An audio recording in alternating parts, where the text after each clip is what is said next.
नमस्कार, मैं ऋचा सिंह और आप देख रहे हैं सी न्यूज भारत। खबर दुर्ग से है, जहां धमधा विकासखंड के ग्राम बोरसी मुरमुंदा में सामाजिक अंकेक्षण के दौरान सामने आए कथित अनियमितताओं के मामले में नया मोड़ आ गया है। रोजगार सहायक मिश्रीलाल देवांगन द्वारा प्रशासन पर प्रधानमंत्री आवास योजना का लक्ष्य पूरा करने के लिए दबाव बनाने के लगाए गए आरोपों को जनपद पंचायत धमधा के सीईओ किरण कौशिक ने सिरे से खारिज कर दिया है। सीईओ का कहना है कि शासन की योजनाओं में नियमों के विरुद्ध कार्य करने के निर्देश कभी नहीं दिए जाते और यदि जांच में कोई भी दोषी पाया जाता है तो उसके खिलाफ सख्त कार्रवाई की जाएगी।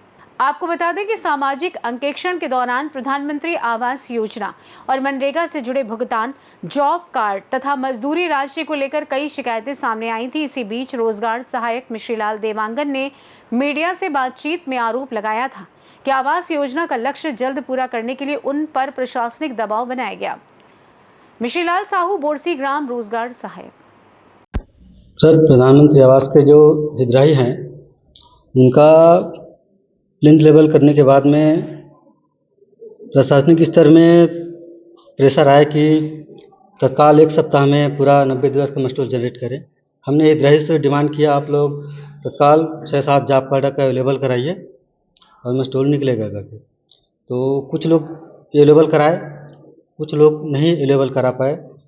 तो प्रशासन का कहना था कि कैसे भी करके आप मस्टोल निकालिए, आप हितग्राही को पैसा मिलना चाहिए करके। तो हमने हितग्राही से प्रयास किया, जॉब कार्ड अवेलेबल कराएं करके, नहीं करा पाए। तो हमने अपने स्तर से जॉब कार्ड अवेलेबल किए और पैसा को हितग्राही को बोले तो कहाँ से आपका फोन आया था, किसके द्वारा आया था, कैसा ये दबाव? तो काम की प्रेशर था कि बहुत जल्द ये हितग्राहियों का मस्टोल कंप्लीट करना है करके, इसलिए ऐसा कुछ तकनीकी त्रुटि हुआ है। गलती ये हुआ है कि हमने उचित समय पर हितग्राही को पैसा नहीं लौटा पाए, इसके लिए हम क्षमा प्रार्थी हैं। समय के साथ भी आपने पैसे का हेर फेर किया है, दूसरे के अकाउंट का दूसरा पैसा दिया गया है, इसके लिए क्या कहेंगे? हेर फेर नहीं किया गया है, उसको हितग्राही के राशि को समायोजन किया गया है और आगामी जल्द समय लेकर सप्ताह 15 दिन का समय लेकर सभी हितग्राहियों का पैसा ईमानदारी से वापस लौटा दिया जाएगा। कुछ पैसे को लेकर के आपके पारिवारिक उसमें भी दिया गया है, ऐसे भी पेपर मिले हैं जिसकी शिकायत हुई है और आप वहाँ पर पारिवारिक नहीं है, वो हितग्राही है। हितग्राही से बात करके हम लोग ऐसा हितग्राही का सहयोग करना है कि उनका पैसा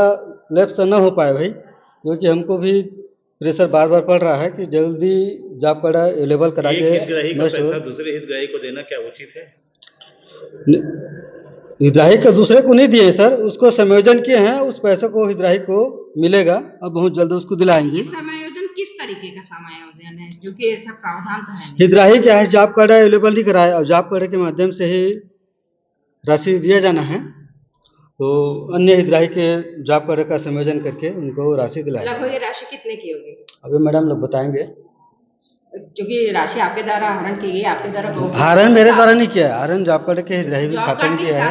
किया जाता है, तो एक लगभग राशि कितने अब वो मैडम लोग बताएंगे, वो लोग ऑडिट किए हैं। तो आपके साथ साथ और भी कौन ऐसे अधिकारी हैं जो जिनको जानकारी थी कि दूसरे का पैसा दूसरे के अकाउंट में दिया गया? नहीं, ऐसा कुछ नहीं है। इसके पहले भी आपकी शिकायत हो चुकी है, वहाँ पर भी आपने अपना पक्ष रखा और एक बार आपको और मौका दिया गया, इसमें क्या कहेंगे? सेम ऐसे ही आरोप आप दोनों जगह एक साथ काम चला था, वहाँ भी आवास के हितग्राही थे, यहाँ भी आवास के हितग्राही थे, है ना। काम के प्रेशर में इतना था कि हमने वहाँ के जॉब कार्ड को यहाँ निकाला, यहाँ के जॉब कार्ड को वहाँ निकाला। थोड़ा सा अपने तकनीकी त्रुटि हुआ है, तो उसको हम सुधारने का प्रयास करेंगे। हम मतलब कौन? आप? मैं रुक गया। ये तकनीकी त्रुटि किस तरीके की त्रुटि मानते हैं आप, कैसे? नहीं निकालना था, लेकिन प्रशासनिक प्रेशर और काम के दबाव में हमको निकालना पड़ा। कौन है प्रशासन जो प्रेशर दे रहा है आपको, जो अपने ही सूझबूझ से पहले दूसरे का पैसा दूसरे में डाल दे रहे हैं? कौन है ऐसा प्रशासनिक आदमी जो आपको प्रेशर दे रहे हैं ऐसा करने के लिए? अब इसके बारे में हम नहीं बता रहे। अच्छा, आवास को लेकर भी बताया जा रहा है, जिसको लाभ मिलना चाहिए था, जिस गरीब को लाभ मिलना चाहिए था आवास को लेकर, उसको ना देकर किसी अन्य परिवार को भी दिया गया, एक नहीं दो। जब भी शासन स्तर से आवास का सूची आता है, पंचायत प्रस्ताव ग्राम सभा में अनुमोदन होता है, उस ग्राम सभा में जो क्राइटेरिया रहता है उनके हिसाब से ग्राम सभा में अनुमोदित कर उसको पात्र के लिए शासन स्तर पर भेजा जाता है। आप अपने आप को दोषी मानते हैं? अब आप अपने आप को दोषी मानते हैं? थोड़ा सा अपने से त्रुटि हुआ है, उस गलती को हम बहुत जल्द सुधारेंगे। हितग्राही हितग्राही को पैसा ईमानदारी से लौटाएंगे। आपका परिचय आपका परिचय। मैं मिस्त्री लाल देवांगन, रोजगार सहायक बोरसी। इन आरोपों पर जनपद पंचायत धमधा के सीईओ किरण कौशिक ने स्पष्ट कहा कि प्रधानमंत्री आवास योजना पूरी तरीके से जनहित की योजना है और सभी पात्र हितग्राहियों को लाभ दिलाना शासन की प्राथमिकता है, लेकिन किसी भी अधिकारी या कर्मचारी को नियमों का उल्लंघन करने या फर्जी तरीके से काम करने के निर्देश नहीं दिए जाते। उन्होंने कहा कि मजदूरी भुगतान और मास्टर रोल की पूरी प्रक्रिया निर्धारित नियमों के अनुसार संचालित होती है। क्या कुछ कहा जनपद पंचायत धमधा सीईओ ने, सुनिए। जानकारी अभी नहीं बता पाऊंगा, लेकिन सोशल ऑडिट हुआ है वहाँ पे और कुछ जानकारी सामने आई है कि वहाँ पे प्रधानमंत्री आवास योजना के हितग्राहियों के मनरेगा के मजदूरी भुगतान के विषय में अनियमितता की गई है। सोशल ऑडिट की टीम से बात करके और जनपद से टीम गठित करके जो जांच रिपोर्ट मिलेगा उसके आधार पे फिर उसमें जितने भी दोषी व्यक्ति हैं उन सबके ऊपर में कार्रवाई करेंगे। ग्राम सभा के दौरान जो वहाँ पे बहुत ज्यादा तीखे आरोप और ग्रामीणों का काफी आक्रोश देखने को मिला, तो कहीं ना कहीं प्रधानमंत्री की एक महती योजना है और इस तरीके से उनके प्रधानमंत्री आवास योजना एक बहुत महत्वपूर्ण योजना है जिस योजना के तहत बहुत गरीब लोगों को उनका आवास दिया जाता है। अगर किसी ने इसमें अनियमितता की है वो बिल्कुल नहीं बचेगा। जिस तरीके राशि उसके हितग्राहियों के खाते में ही जाना था और अगर उसने किसी और के खाते में डाला है तो उसकी पूरी इंक्वायरी होगी। पहले सेमरिया में थे और दूसरे गांव को भी संभाल रहे, वहाँ पे भी सेम यही केस हुए। प्रधानमंत्री आवास योजना में आवास को पूरा करने के लिए 1,20,000 रुपये हितग्राही के सीधे खाते में जाता है और उसके बाद में 90 दिवस का मानव दिवस का जो मजदूरी मूलक कार्य है वो उस घर के लोगों को दिया जाना होता है।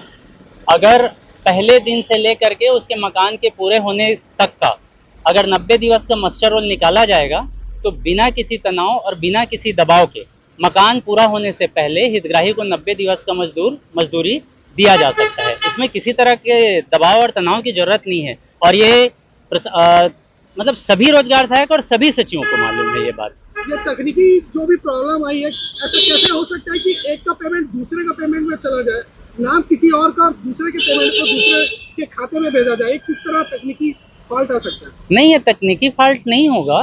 जिसके जॉब कार्ड में मतलब मास्टर रोल भरा गया है, जिसका खाता नंबर दिया जाएगा उसी के में पैसा आएगा।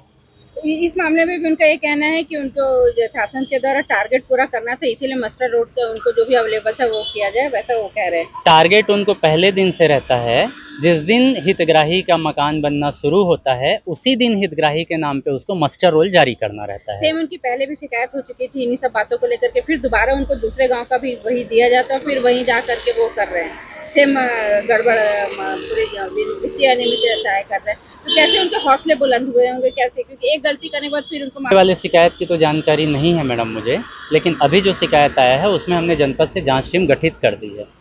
जो व्यक्ति दोषी होगा, जो प्रशासनिक नियम है और जो अनुशासन नियम है, इसमें जितने लोग शामिल होंगे सबके ऊपर कार्रवाई होगी। सीईओ ने दो टूक कहा कि यदि सामाजिक अंकेक्षण की जांच में वित्तीय अनियमितता, फर्जीवाड़ा या शासकीय राशि के दुरुपयोग की पुष्टि होती है तो दोषियों को किसी भी हाल में बख्शा नहीं जाएगा। फिलहाल सामाजिक अंकेक्षण दल ने ग्राम सभा में मिली शिकायतों और दस्तावेजों को अपने प्रतिवेदन के साथ संबंधित विभाग को भेज दिया है। अब पूरे मामले में प्रशासनिक जांच और कार्रवाई क्या होती है ये देखने वाला विषय होगा।